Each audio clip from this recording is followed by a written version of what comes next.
magandang umaga sa lahat. Good morning Philippines, Luzon, Visayas at Mindanao. Sa mga kasamahan kong OFW, sa mga kaibigan ko sa Facebook, sa mga followers ko, maraming salamat sa inyo. Sa mga kapatid ko Muslim, Assalamualaikum Waalaikumsalam Warahmatullahi Wabarakatuh. Allahu Akbar.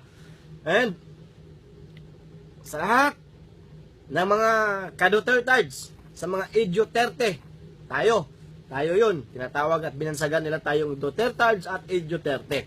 Ang video ito, it bothers me kasi marami rin mga kaibigan kong nag-PM sa akin, ano nga ba daw ang sagot natin doon sa pinagsisigaw ni Ma'am Mystica.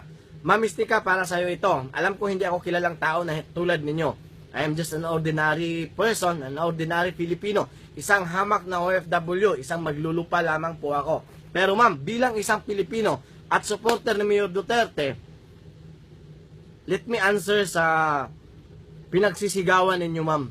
Pumuputok yung butsi nyo eh. Pinanood ko yung video nyo, ma'am. Dalawa lang yung ano nyo, ma'am eh. Yung punto na kinagalit nyo talaga. Curfew at martial law. Okay. Unang-una, ma'am. Ang curfew, ma'am, ay hindi masama.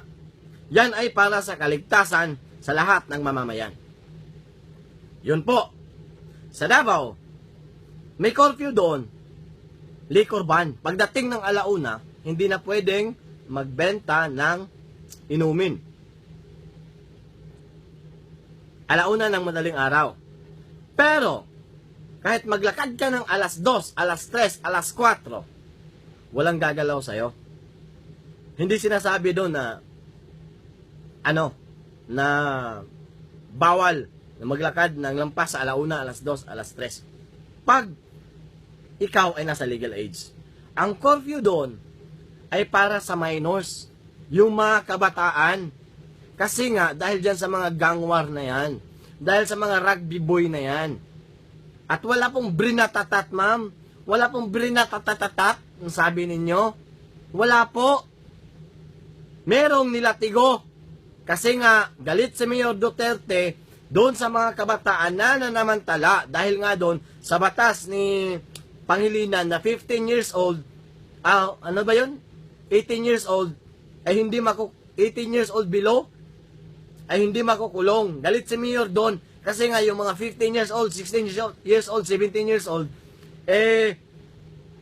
ano na yun eh, binata na yun, dalaga na yun. Tapos, ang iba, ma'am, ay nabubuntis, mga kababaihan, mga kabataan, na wala sa saktong panahon. Dahil nga, sila ay gumagala, dahil sila ay di nakukulong. Ang concern po dito, ma'am, ay yung mga kabataan tungkol sa curfew. Para po sa mga magulang na huwag mag-alala kung nasaan na yung mga anak nila. Hindi po yun, ma'am, curfew na lahat na lang ay i-curfew. At kung mangyari mang may curfew sa Pilipinas, ma'am, magandang bagay po yun, ma'am, para sa mga magulang. At tungkol naman doon sa martial law, yung tatay nyo namatay, sumasalangit nawa ang kanyang kaluluwa, sabi nyo, brinatatat. Dahil sa, dating KBL, tapos pumanig kay Cory, brinatatat. Ma'am, anong kinalaman ni Mayor Duterte doon? Mga Marcos ang i-blame ninyo. Ba't si Mayor Duterte? Ma'am, we want you to know, let's go back to the history. Kaya naging OIC Vice Mayor si Mayor Duterte nung panahong yon. Kasi ang nanay niya ay isa sa tumutol at ginawa ang lahat na kontrahin ang martial law. Yun po ang totoo. Nung naging presidente si Cory, si Nanay Suling, yung nanay ni Mayor Duterte, sumasalangit nawa ang kanyang kaluluwa, ay inappoint sana ni Cory Aquino na maging OIC Vice Mayor, pero tumanggi ito. At si Mayor Duterte, na anak ni Nanay Suling, ang inappoint na maging OIC Vice Mayor sa panahong yon. Dahil sa pakikipaglaban ng nanay ni Mayor Duterte kontra sa martial law. At ayon kay Mayor Duterte, babangon ang nanay niya sa libingan kung sakaling sa kanyang pamumuno ay magkaroon ng martial law.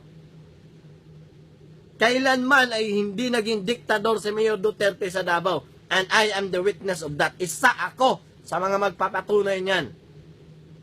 Ilang beses na akong umuwi ng 10 oras ng gabi sa Davao.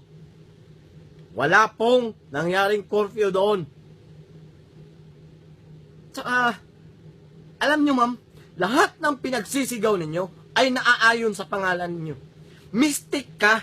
Hindi ka correct, ma'am. Mystic ka. At kung may mga tao man na maniniwala sa mga pinagsasabi mo, ay mystic rin kayo. Mystic ka, ma'am eh. Mystic ka. Kailanman walang tama sa sinabi mo. Diktador? Punta ka ang Davao. Respeto, paggalang at pagmamahal namin kay Mayor Duterte dahil sa kanyang ginawa. Kaya kami sumusunod, ang taga Davao ay sumusunod sa kanya. It is not because takot kami sa kanya. It is because dahil nirespeto namin siya. O, sabihin natin nandun na yung takot. Kasi si Mayor Duterte, pagbatas ay batas. At saka, pag sinabi niyo po ma'am na ibratatat kayo sa curfew, huwag niyo pong gawing tanga ang mga pulis.